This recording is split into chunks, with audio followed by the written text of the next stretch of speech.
Bonjour à tous, bienvenue dans cette dernière vidéo du calendrier de l'après.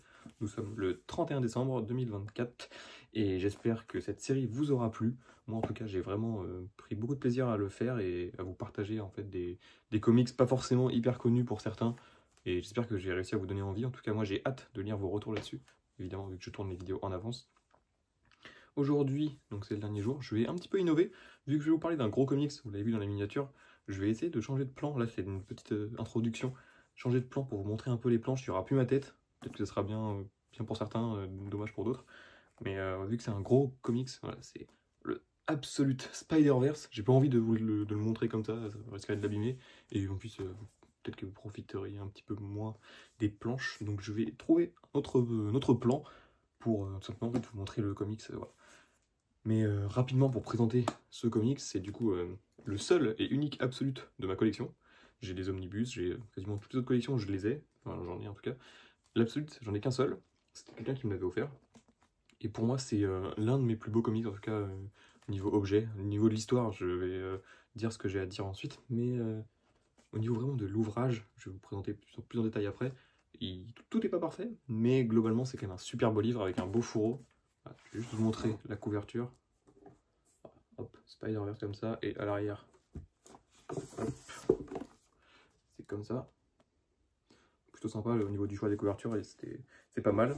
Donc on passe en plan vu du dessus, si je peux dire, et on se détaille tout ça. Donc voilà, j'ai trouvé ce petit plan voilà, sur une table. Je pense que ça fait l'affaire. Vous me direz dans les commentaires de toute façon si ça vous convient et si vous voulez plus de vidéos dans ce format-là, pourquoi pas, ça peut être sympa.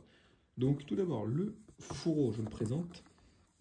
Bon, rien de très spécial, c'est une très belle couverture, en fait, c'est la même qu'ils ont pris pour le derrière, quasiment. Avec marqué, voilà, Spider-Verse en gros, les petits masques. Et à l'arrière, c'est très classique, on a quand même le sommaire des épisodes. Donc dedans, on a les épisodes Spider-Man de la série donc, classique Amazing Spider-Man de 2014. C'est la période Marvel Now. On a l'épisode 4, puis les épisodes 7 à 15, donc qui correspondent aux épisodes du crossover Spider-Verse. On a le Free Comic Book Day 2014, donc les Gardiens de la Galaxie, ça c'est le prélude, si on peut dire, enfin vraiment ce qui tease l'event. On a Superior Spider-Man 32 et 33, donc qui sont les épisodes directs de la suite des Deluxe Superior Spider-Man. Donc ça, je vous expliquerai un peu plus en détail lorsqu'on sera dans l'album. Edge of Spider-Verse 1 à 5, donc ça c'est pareil, des petits épisodes inédits, enfin pas inédits, mais des petits épisodes qui nous racontent les origines de certains Spider-Man d'autres univers.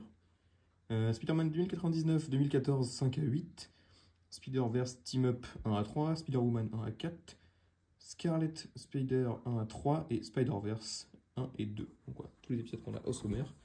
Notez que c'est très important d'avoir ça parce que à l'intérieur, premier petit hic de cette collection, il n'y en a pas beaucoup, mais voilà, c'est un des petits hicks. Il n'y a pas de sommaire. Je trouve ça quand même fou. Je sais pas si dans tous les absolutes c'est comme ça. En tout cas, dans celui-ci, il n'y a pas de sommaire.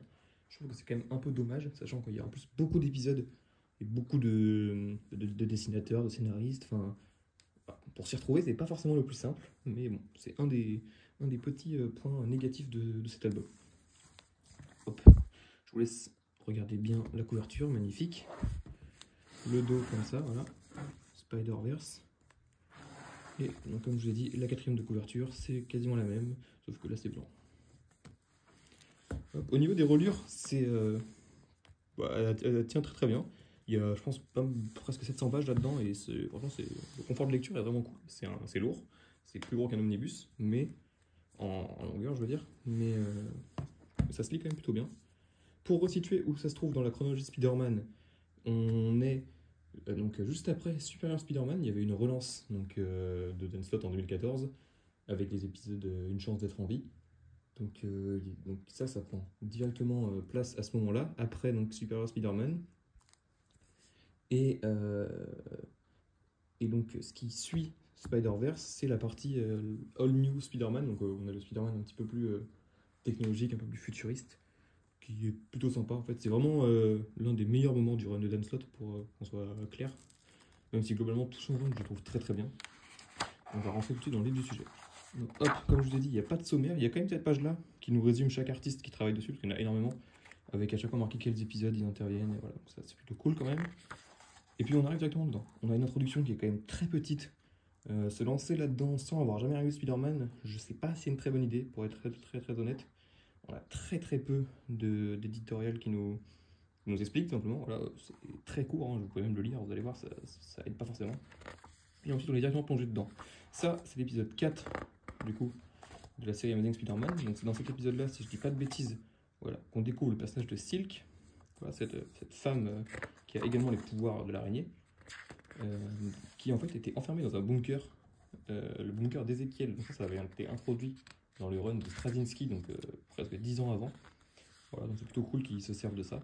Donc ouais, c'est une jeune Spider-Man en fait, et c'est l'arrivée de ce personnage-là qui va déclencher en fait le crossover Spider-Verse, parce que du coup c'est avec sa présence, ça va ramener les héritiers, donc les vampires qui veulent juste tuer tous les Spider-Man de chaque univers. C'est lorsque elle sort de son bunker que ça déclenche un petit peu ça. Donc au dessin c'est très joli, là c'est du Humberto Ramos. Donc ensuite on arrive là sur l'épisode du Free Comic Book Day, voilà celui-ci. Pareil, on a du coup un Spider-Man parmi tant d'autres dans l'un des univers. Donc là, je sais pas exactement c'est quoi le nom, mais bon, c'est dans un des univers. Donc Spider-Man un peu théâtral qui se fait tuer, tout simplement. Voilà, c'est vraiment juste pour lancer le crossover, montrer que c'est la merde. Là, comme je vous disais, les épisodes de Superior Spider-Man. Donc il y a 3 Deluxe qui sont sortis, avec les épisodes 1 à 31 de Superior Spider-Man, qui est une très bonne série. Pour ceux qui ne connaissent pas, c'est Spider-Man n'est plus, enfin Peter Parker n'est plus dans le corps de Spider-Man, et c'est quelqu'un d'autre qui a pris sa place. Je ne vais pas vous spoiler au cas où vous ne l'avez jamais lu, mais du coup on a Spider-Man, mais la personne qui contrôle le corps de Peter Parker, ce n'est plus Peter Parker. Donc dans la série Superior Spider-Man, c'est d'ailleurs écrit ici dans l'épisode 19, il va y avoir une sorte de problème, et le Spider-Man va devoir aller en fait dans le futur. On ne le sait pas vraiment à ce moment-là. Ça dure quelques pages où Spider-Man disparaît et puis réapparaît. Mais donc dans ces épisodes-là, le 32 et le 33, on va comprendre où est-ce qu'il était passé. Et en fait, donc, il a été téléporté dans le futur de l'univers Spider-Man 2099. On peut même voir le petit maestro ici. Donc il se retrouve dans le futur, et c'est là qu'il va découvrir qu'il y a un problème avec les héritiers, et qu'en fait on a un groupe comme ça de vampires qui veulent tuer tous les Spider-Man. Donc il découvre pas mal de Spider-Man qui se font tuer dans plusieurs univers différents. Et il va lui-même fonder, je ne vais pas montrer toutes les pages, hein, sinon on n'a pour rien. Il va du coup lui-même fonder sa petite équipe de Spider-Man, tout simplement. J'essaie de vous montrer quelques planches où on voit une équipe complète. Tac. Voilà, par exemple, ce genre de planche, super joli.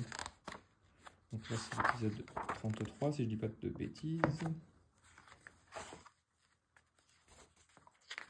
Hop. Non, voilà, là, on passe à l'épisode 33, avec encore une fois plusieurs Spider-Man. On a le Cyborg Spider-Man. Voilà, on a toute une tripotée. On a le Spider-Man indien, on a le Cyborg, encore une fois. Là, on a le Spider-Man noir qu'on vous avez pu voir dans le film d'animation. Le Superior Spider-Man. Un Spider-Man avec 6 bras. Spider-Girl, ça c'est la fille de Clint Barton, donc ça je crois, si je dis pas de bêtises, vous me corrigerez dans les commentaires, c'est dans l'univers de Holman Logan. Le Spider-Singe, bref, tout plein de Spider-Man, c'est très cool. Donc là on a la partie du Superior Spider-Man avec sa petite équipe à lui. Donc hop, on va passer. Donc voilà, ça c'est le monde des héritiers, donc tous ces vampires qui se nourrissent en fait des Spider-Man. Ça c'est plutôt sympa. On a un petit peu l'explication de leur mythologie. Pareil, donc ça avait été introduit ça dans le run de Straczynski avec Morlun, mais on n'avait pas du tout cette notion d'équipe, d'héritier, etc. On passe à l'épisode 7 de Amazing Spider-Man. Il faut savoir que lorsque je l'avais feuilleté la première fois, j'avais pas compris pourquoi il y avait si peu de pages dans l'épisode. Tout simplement parce qu'en fait, comme c'était dans le crossover à ce moment-là, l'épisode 7 et 8, ils s'étaient mélangés avec des team-up. Donc en fait, là, dans l'absolu, ils ont fait le choix de mettre que les pages qui parle de Spider-Verse. Vous voyez, l'épisode 7 tient sur 3-4 pages.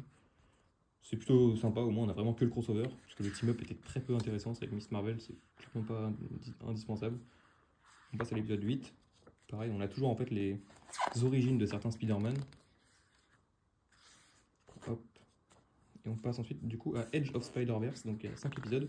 Ça, c'est pas indispensable, c'est vraiment cool je trouve de l'avoir. On a du coup 5 épisodes, et chaque épisode se concentre sur un des Spider-Man. Là, celui-là, c'est sur le Spider-Man noir. Ça raconte un petit peu le pourquoi du comment il est Spider-Man, son monde, comment ça se passe, c'est plutôt intéressant. Donc là on a le premier épisode sur le Spider-Man noir, le deuxième, je crois, si je dis pas de bêtises, c'est sur Spider-Gwen, qui aura le droit à sa série après plus tard. Voilà, hop, je vous montre comme ça. Le troisième c'est sur, je ne sais plus son nom à elle, c'est le Spider-Man un peu du futur. Ah non, c'est même pas celui que je pensais. C'est un Spider-Man ouais, un peu robotique. Voilà. C'est pas le plus intéressant celui-ci dans mes souvenirs. Je ne garde pas un énorme souvenir. Un petit peu ambiance Japon d'ailleurs. Hein. Ensuite, l'épisode 4, on se concentre sur un autre Spider-Man, lui un petit peu plus dark, si je dis pas de bêtises. Oui, un peu spécial, je crois que c'est carrément lui qui se transforme en araignée. Voilà. Plutôt cool, même si ça n'a pas vraiment d'importance sur le reste du crossover. Puis le cinquième épisode, c'est sur voilà, ce personnage-là qui est un peu plus connu. Pareil, j'ai oublié son nom, mais c'est le Spider-Man, pareil, avec une sorte de gros robot. C'est plutôt sympa. Donc, des petits épisodes qui nous montrent l'origine de certains Spider-Man. Ensuite, on passe sur la série 2099. Je vais pas trop traîner parce qu'on est déjà à 10 minutes de vidéo. Donc, on commence à l'épisode 5. Les épisodes 1 à 4 ne sont pas dans le crossover. Ils sont disponibles dans un des albums de la collection Hachette, je crois. En tout cas, je les ai, mais c'est pas du tout indispensable, pareil. Mais en tout cas, les épisodes là, 5 et 8, qui sont dans cette absolute, bah, ils font partie du crossover et c'est vraiment intéressant. On suit vraiment chaque Spider-Man dans chacun de leurs coins et qui œuvrent tous ensemble pour affronter cette menace commune. Donc, voilà. Au dessin, c'est pas ce que je préfère, pour être très honnête. Donc, on a le Spider-Man 2099. Voilà. Hop, tous les épisodes sont évidemment dans l'ordre, hein, c'est quand même plutôt cool. On passe au crossover en lui-même. Donc là, on a l'épisode 9 de la série Amazing Spider-Man, dessiné par Olivier Coipel. Donc autant vous dire que c'est magnifique. Voilà, on a vraiment les origines des héritiers, le début des emmerdes, hein, tout simplement. Là, ça c'est incroyable cette planche-là, c'est magnifique. Spider-Man qui va se rendre compte qu'il y a plein de Spider-Man qui sont là et qu'il y a un souci.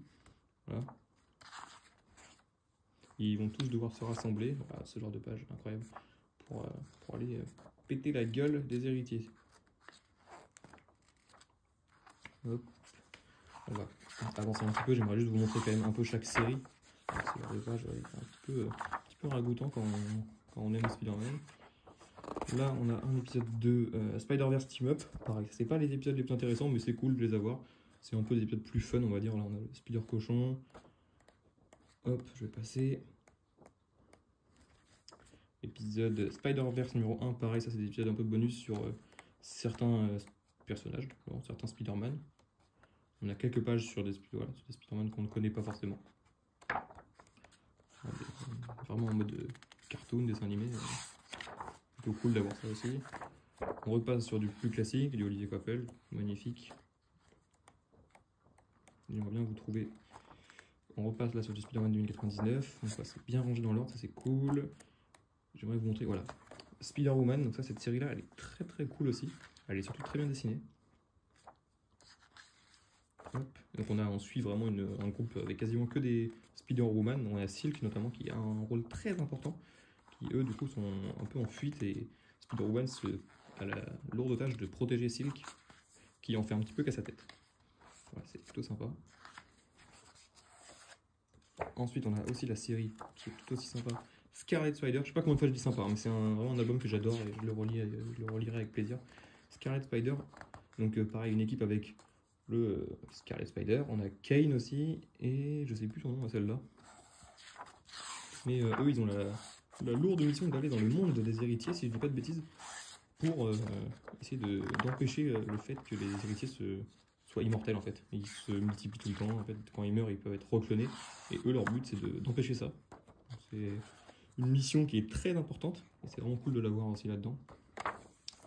On repasse sur du Olivier Coipel. Voilà. Après tout le reste, j'ai pas envie de tout vous montrer, ça va vous spoiler, je peux vous montrer ça. Pareil, c'est encore une fois du team-up, avec des dessins vraiment en mode vieux dessin animé des années 60. C'est plutôt marrant. Hop. Et après, bah, évidemment, il y a tout le reste du crossover, les épisodes de Spider-Woman, de Scarlet Spider. Et c'est vraiment génial. C'est un super crossover, franchement, quand on voit beaucoup de gens critiquer ce qui est fait sur Spider-Man actuellement. Voilà. Je sais que ça c'était critiqué à l'époque, mais franchement c'est top, hein, de pouvoir se plonger dans du très très bon Spider-Man.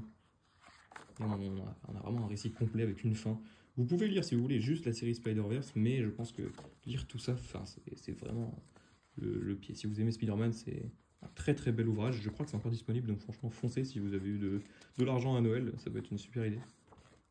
Mais voilà. Je vais m'arrêter ici, je vais pas aller plus loin pour pas vous spoiler forcément tout.